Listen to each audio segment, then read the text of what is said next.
নমস্কার, red sports বাংলায় আপনাদের সবাইকে স্বাগত। এই মুহূর্তে আমি দাঁড়িয়ে আছি ওয়ার্ল্ড ট্রেড সেন্টারের সামনে, আর এখানেই আইসিসি টি20 ওয়ার্ল্ড কাপের ফ্যান পার্কটি অবস্থিত। এবং আমি এবং আমার সতীর্থ ঈশান কিছুক্ষণ আগে আমরা এখানে হাজির হয়েছিলাম।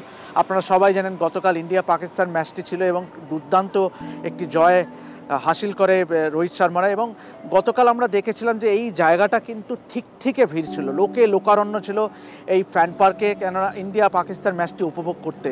তবে আজকে আমরা যখন এলাম, আমি আর ঈশান, সেই সময় সাউথ আফ্রিকা আর বাংলাদেশ ম্যাচটি হচ্ছিল। যদিও বাংলাদেশকে হার মানতে হলো, মাহমুদুল্লাহ রিয়াদের সামনে একটা দারুণ অপরচুনিটি ছিল হিরো হওয়ার, কেননা এখানে যারা বসবাসকারী বাংলাদেশিরা আছে তারা কিন্তু উৎসাহ নিয়ে দাঁড়িয়েছিল যে জায়ান্ট স্ক্রিনে, এখানে লাইভ জায়ান্ট স্ক্রিনে এখানে খেলাটা দেখানো হচ্ছিল লাইভ। তারা উৎসাহ নিয়ে দাঁড়িয়েছিল যদি বাংলাদেশ জয়লাভ করে, এবং ওটা এবং আনন্দ করার জন্য কিন্তু তাকিয়েছিল, কিন্তু তাদের হতাশা নিয়ে ফিরতে হলো এবং হতেই বাধ্য, কেননা বাংলাদেশকে হারতে হলো। তবে এই ফ্যান পার্কের প্রসঙ্গে আসি, একটা দারুণ একটা জায়গা। আপনারা জানেন যে ওয়ার্ল্ড ট্রেড সেন্টার হচ্ছে নিউ ইয়র্কের একটা আইকনিক লোকেশন, কারণ এখানেই 9/11 আমরা জানি।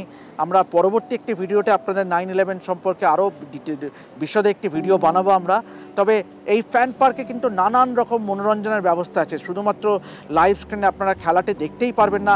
এখানে বিভিন্ন অ্যারেঞ্জমেন্ট আছে, এখানে নেটস আছে যেখানে আপনারা হাত ঘোরাতে পারবেন, এখানে মার্চেন্ডাইজিংয়ের ব্যাপার আছে, যেখানে আপনারা বিভিন্ন যে আইসিসি টি20 ওয়ার্ল্ড কাপ ঘিরে যে মার্চেন্ডাইজিং সেগুলো আপনারা কিনতে পারবেন। এবং পাশাপাশি যে সবথেকে বড় কথা, এখানে কিন্তু একটা লাইভ ক্রিকেট দেখার একটা অনুভূতি আপনাদের মিলবে।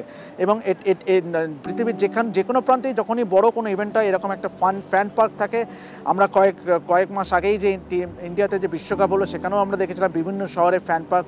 তো আপাতত এই পর্যন্তই। কেমন লাগলো অবশ্যই জানাবেন এই ফ্যান পার্ককে ঘিরে আমাদের এই ভিডিওটি।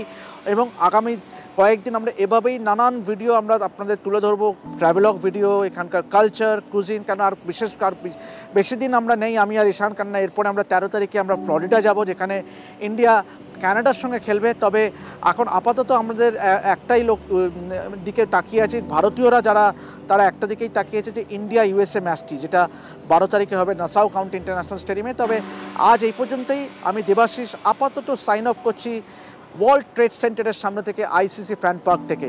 তবে অবশ্যই জানাবেন নিচে কেমন লাগলো আমাদের ভিডিওটি। দেখতে থাকুন রেড স্পোর্টস বাংলা এবং অবশ্যই সাবস্ক্রাইব করতে ভুলবেন না।